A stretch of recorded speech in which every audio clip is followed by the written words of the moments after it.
First of all, I want to start off by wishing Jessie Agula good luck tonight, as she takes the court. Amazing what she's been able to accomplish, and we're all pulling for her. I know every fan of the Buffalo Bills is pulling for her, and probably half the country as well, or all the country. So phenomenal job that she's done, and we wish her well today and tonight when she takes the court. Beyond that, we're looking forward to our Wednesday practice. Today's a Wednesday for us, and it is for everyone else. And looking forward to the challenge of the Arizona Cardinals and what they present as they come in here this weekend. Well-coached team, very talented. They've added a number of high picks through the course of past year's draft, and they're a very talented football team and bring a lot to the table. So we'll have a challenge in front of us. Certainly respect what they do in their organization. Injury update for you. So Javon Solomon will not practice today. Mitch Trubisky will be limited. And then Cole Bishop, Quentin Morris, and Curtis Samuel will all be full today. Captains-wise, I know that's, for some of you, a question that you'll want to know the answer to. So our captains this year, helping lead our football team, will be Josh Allen and Terrell Bernard. And then around them will also be placed a leadership group or council of 10 other players, which will help lead our football team. So with that, I'll turn it over to you for your questions. So, Sean, that's a departure from having a bigger number of captains, I guess. What went into that decision? Yeah, just overall, Sal, more than anything, it's the leadership structure, if you will, is going to be different every year just based on, one team over another, and every team's different. So just felt strongly that the leadership structure that we put into place this year is what this team calls for and what it needs. Going to offense, how comfortable are you with, there's been times Josh has not played in the preseason, but given the newcomers that have come and how many different players are on our offense, how comfortable are you having the offense having been on the field for maybe 4.5 minutes of actual game time in the preseason going into Sunday? Well, I think overall that's probably true for Josh, right? But not true of the entire offense. Most of the offense was out there in the Pittsburgh game, I would say, in addition to the game you referenced there. So, practice time too is important, and practicing in a way that it gets you as acclimated as you can be to the game. And so, the plan was to play all of them as well in that third preseason game, but just again due to the injuries that we had incurred to that point, I just didn't think it was the best for us there. So. So a lot of people take different approaches. Sometimes your hand is forced, just based on the situation. I think it's pretty expected that Terrell Bernard is something like but what was it like just telling him in that moment for him? Yeah, it was great. He's a player that, as you know, has certainly performed on the field, and I think it's really been fun to watch him develop as a leader, and the work that he's done and the work that our staff has done with him. Will Greenberg, I know, one of our assistant strength coaches, does a lot of work with Terrell in developing him and his leadership, and he's done a phenomenal job, those two working together, and his leadership is important, and everyone feels that around them. Hey, Sean, first thing, go back to his unique skill set.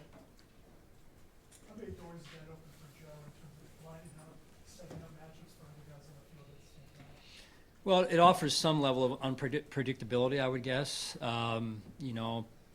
But overall, it's what's important mostly for us is that we get into a rhythm and we continue to learn some of these new players that we have. Curtis being one of them. We're excited to see him out there at practice today and then tomorrow and on into the game. So I think we're still, because of the number of unknowns and somewhat some younger guys being unproven and whatnot, we're going to learn a little bit about our team every week moving forward. What's the nature of Javon Solomon's?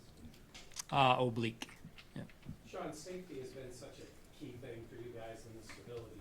Where do you see it now? Where's Mike Edwards, and where do you see that position, right? Those two positions right now. The strong and the free. Yeah. They're a little bit interchangeable, right? You know how we do that. So You know, we'll see how it unfolds this week with who goes where and who plays what position. And because, again, of the late start, I would say, just due to the injuries with Mike, learning the system, Cole the same way, continuing to learn the system to get themselves ready to go for Sunday and beyond. He's a pro. You know, you look at where he's come from, Tampa Bay and then Kansas City, where both teams had success, right, when he was there. So it's just a process to learn. Sometimes it's similar defenses, but different terminology, and sometimes that's the biggest challenge for some of these guys who have been in other places. So Mike's been, you know, a good addition to our team, and you know, we enjoy having him out there. You know will start next to Rap. Yeah, DeMar Hamlin will start. Sean, how impressed are you with all that DeMar went through last year, no matter how it happened, that he ends up at the top of your depth chart to start this year? Yeah, I mean, what else can't this young man do? I mean, he's basically went through what he went through on the field. You guys have written about that over and over, and I mean, to come back from that, you know, it's one thing to come back off of an ACL or a broken bone. It's another thing to come back off of what he came back off of, right? Let alone just to decide to play football and contact football, right, in full pads at the NFL level. I don't think I need to say anything more. I mean, it's incredible. I think God's hand's been on DeMar and his family, and will continue to be. And we're just extremely proud to, and full of gratitude to watch him go through what he's went through and where he is now. When you informed him, what was his reaction on learning that he's going to start? Sorry?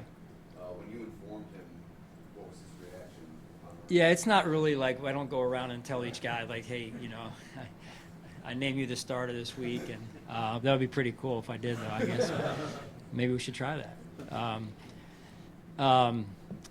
Yeah, no, it's.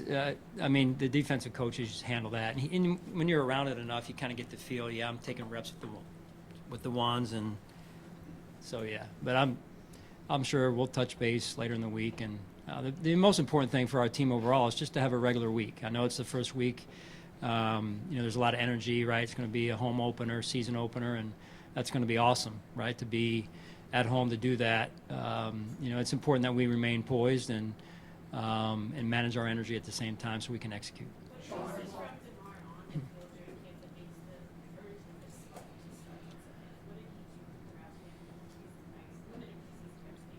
Yeah, I think it's consistency and opportunity, right? So the opportunity that was there, he took advantage of it and was consistent.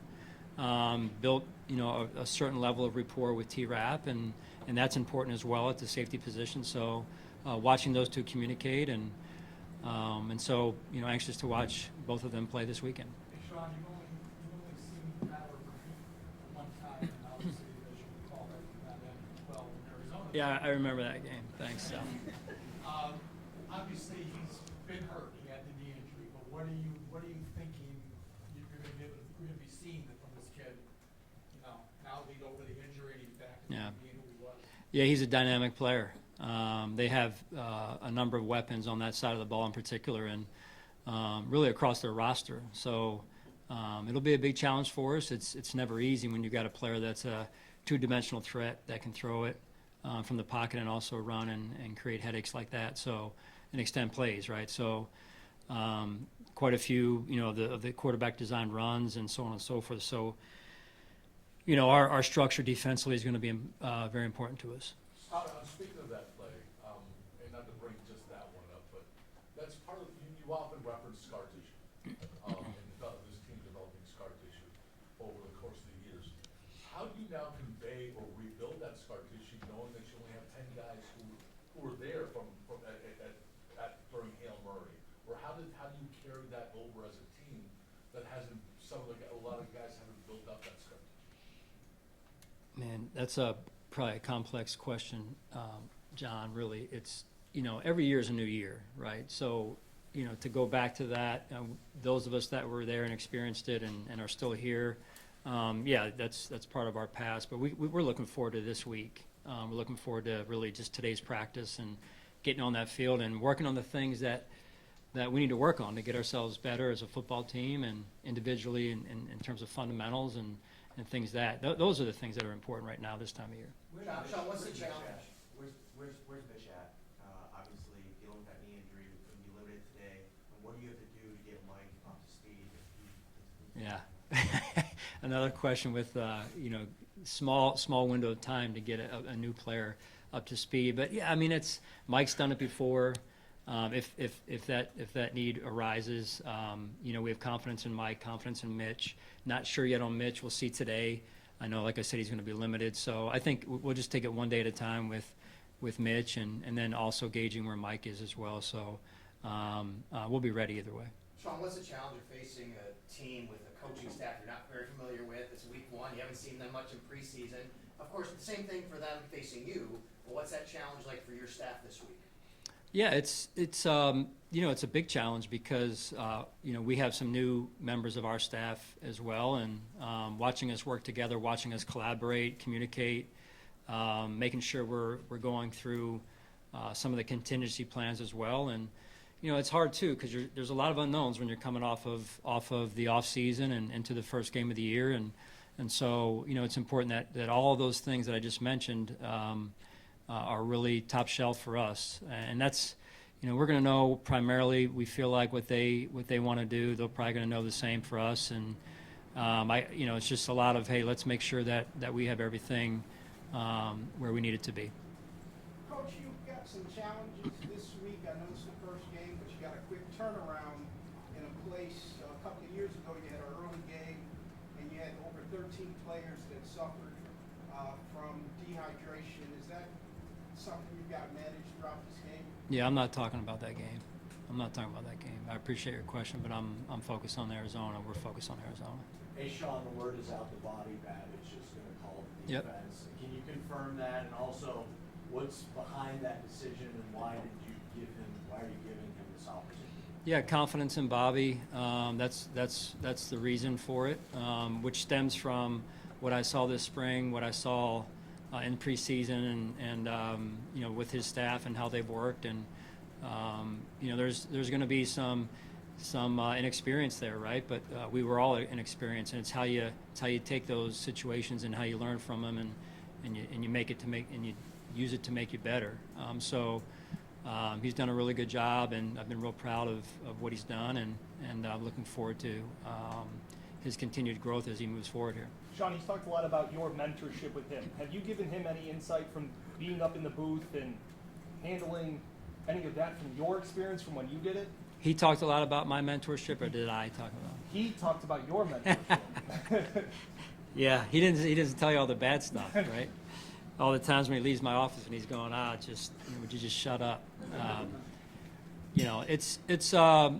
Someone helped me years ago, so I just think overall that, listen, I've been through a lot of play calls and leading a defense and building a defense from the ground up. So, I remember when I got to Carolina and Coach Rivera was saying, hey, I'd been a part of a defense before and led it, but I'd never built it from the ground up. And at the time, I was trying to figure out what exactly he meant. And then having done it, it's different, right? So in this case, Bobby's taking over a defense, but also putting his signature on it as well, which I encourage. So, I'm excited for Bobby. And listen, this is just one game, right? There's going to be more.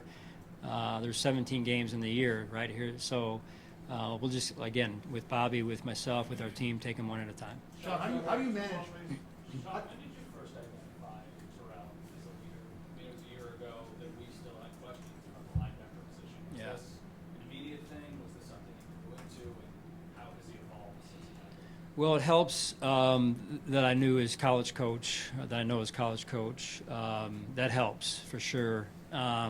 But then, when you're around and you just watch and I guess evaluate at the same time to try and really get a true evaluation on what this person and then what the player really brings to the table.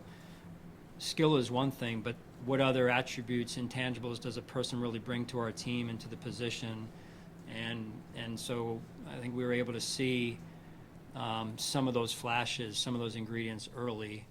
And then, for him to then really start to flip that switch or turn that switch on while playing last year, I thought it was very, very impressive, even though it was kind of in a junior form. And so now it's, hey, continue to play and continue to improve in your play, but also stepping into a leadership role. And that doesn't mean that he's, just like any of us, a final product or a final version of who he's going to be or become, but I'm confident he's going to continue to grow in that role. Sean, I was gonna say, you talk about the injuries and where they are, and it's a short time before the game. How much has the change in practice squad rules and the ability to elevate guys made it better for the game, easier, simpler maybe for you guys to wait until a later moment to make those decisions? Yeah, the new, call it the new rule, right, of the practice squad and how things can be used and utilized, I think has really worked well